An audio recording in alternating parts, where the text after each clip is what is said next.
Now in this question, we are required to calculate the value of x. So I'm going to simplify the given equation. So for that purpose, I'm going to square both sides. So squaring both sides, what do I get?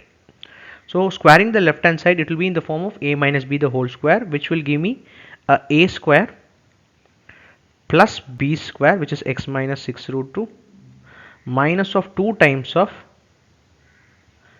a plus b, sorry, a into b, x minus 6 root 2. And the right hand side will become what? 2 root 2 the whole square will become 8. So 6 root 2 minus 6 root 2 gets cancelled.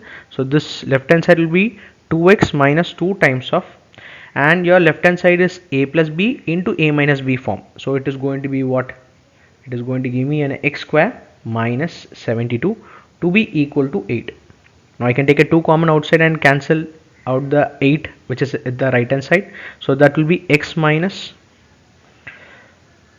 x square minus 72 to be equal to a 4, or else I can write x minus 4 to be equal to root of x square minus 72, again squaring both sides.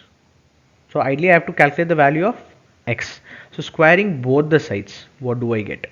Squaring both the sides, your left hand side will become what? X minus 4 the whole square, and your right hand side will be x square minus 72, and again a minus b the whole square format in the left hand side. So expanding, I get x square, b square, it will become 16 minus 2ab, it will become 8x is equal to x square minus 72. Now x square gets removed, so which is going to be 8x to be equal to 88, and x is equal to 11, and that will be the answer for this question.